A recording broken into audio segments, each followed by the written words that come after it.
باب 292 رياض الصالحين درس 1 تحريم هرمينغول تشبه الرجال ناندينتينagol worɓe ɓe ɓe nisa'i e reɓɓe wa tashabbuhu nisa'i e nandintinagol sonnaɓe ɓe rijali e worɓe ɓe fi libasin ka conci ka ɓornateeri wa harakatin e ka memminagol waɗa muufe man fo wa gayde dalika ko hina ɗum an ibn abbas radiallahu anhuma qala wilana rasulullah sa sallam nelan allah huɗi almukhannasina ɓe ɗo nandintinotoɓe e rewɓe mina rijali ka worɓe wal mutarajjilati e ɓe nandintinotoɓe e worɓe minan nisa'i ka sonnaɓe wa fi riwayatin la'ana rasulullah riwaya go wo nelaɗo allah haɗi sallllahu alayhi wa sallam almutashabbihina ɓe ɗo nandintinotoɓe mina rijali immorde worɓe nandintinotoɓe bin nisa'i e suddiɓe wal mutashabbihati e sonnaɓe en wal mutashabbihati minan nisa'i e immorde ɓe ɗo sonnaɓe nandintinotoɓe bir rijali e worɓe nelaɗo huuɗiɗo rawa al-Bukhari wa nabi hurairah radiallahu anhu qala wi la'ana rasulullah sallallahu alaihi wasallam nelaɗo allah huuɗi arrajulu gorko yalbisu ɓornotoɗo lubisatil mar'a conci debbo wal mar'atu e sonnajo talbisu ɓornotoɗo lubisatil rajulu conci gorko ɓe ko fof nelaɗo allah huuɗiɓe rawahu abu dawud bisnadin sahih woti ton noon façon conci tawɗi sendodira na gorko e debbo tawa kala ɓornoto kono kaka ñowngu sertata wona e ñowngoji ɗi woni gotum hay si bagi on serti si ñowngoji ɗi woni gotum haray on tigi nandintini ken en faami wa anhu ƴettama makko qala wi qala rasulullah sa sallam nelaɗo allah maake sinfani façon ji yimɓe ɗiɗo min haalinaari ɓen noon ko jeeɓa e mbeyite few lam arahuma kono mi alɓe tawɓe ɓe arali taw ɗum noon ko fewɗo nelaɗo huuri ɓe maaki arali amma fenɗo nini ko hiɓe tumbi hakkunde men ha heewi e jangga no joni yi en ɗamon yimɓe mamno wonde maɓɓe siyatun e bedoy adna bil bagari hikoye waywa bukki naƴi yadribuna biha nnasa hiɓe ƴetti ko hiɓe piira koye rewɓe piira ko yimɓe ɓen yayi ndaron koye lekkoy koye police ɓe ɓen e antigamɓe ɓen e gendarme ɓe ɓen ko jogoto ndaron si tawi wona e gotum ma si wonata woni san e sonnaɓe kasiyatun holtuɓe ko ɗum woni marɓe conci moƴƴa kono hoore ko ɓe mari conci kon ariyatun hiɓe hooli ay ɓallidi heno ka yaasi mumilatun ko ooñiɓe ɓoyliɓe ma ilatun waɗa eɓe kadi ha goɗɗo oño waɗa eɓe ha goɗɗo ɓoylo ru'usuhunna koye maɓɓe ɗen ka asnimatil buhti no wayno ƴuugeji ngeloɗi hakke ko ɓe moroto ñakanji ɓe moro ɓe tura ma ɓe kuwa fo ɓe ala kulli hal ɗo ɓeɗe joguru ka hoore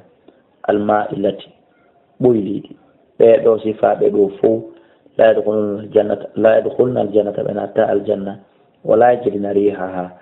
ɓe heɓata hay urengol aljanna ɗulle wayna rihaha urengol aljanna la yujad wallahi no heɓora min masiratin kada wa kada e morde distance yariteɗo ni ɓe firani en ɗum no kugo distance 70 harifan ko distance ka yarete ndunguji 90 ɗum woni duuɓi 90 rawahu muslim ɓe firande mana kasiyatin mana hiɓe holti ay min ni'matillahi ko immorde nema allah ariyatin hiɓe hooli ay min shukriha ko sabu angal jarnugol maɓɓe nema wa qila wiyama mana o firomo tastru ko ɓay hino suddi badani ha yoga e ɓandu ndun wa takshifu hino wirti badahu yoga e ɓandu ndun isharan ka feññingol li jamali ha fi ngari makko kin wona wiye ko nantatay ɗum o qila wiyama talbasu tawban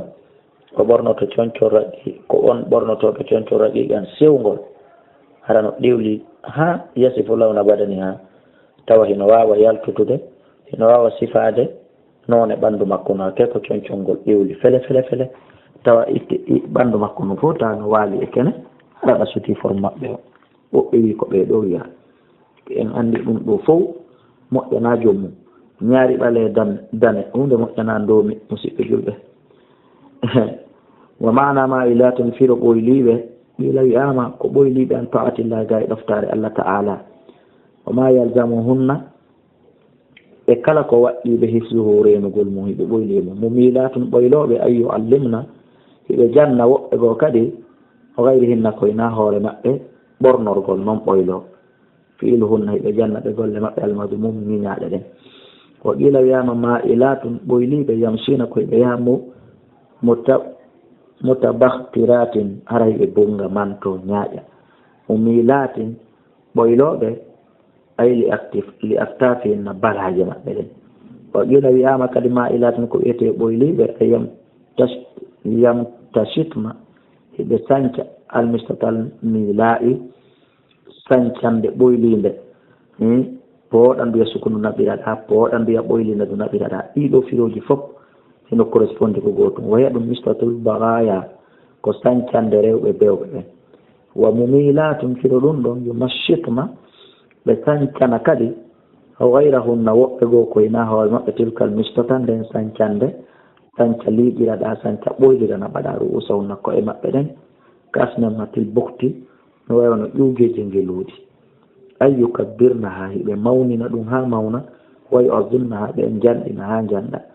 bi laffi imamatin sabu taarugol metelli e muɗum ma misorji ha wona cokkoru aw isabatin ma ɓe haɓɓira ɗum kaɓɓol tummoodi awna hay ma ko nande tata e ɗum ɗo fof koko renete e muɗum musidɓe julɓe wotay accu ɓiɓɓe men rewɓe ɓen e bandiraɓe meɗen ɓen e ɓeyguli men ɗi yeebo wallahu a'la wa a'lamu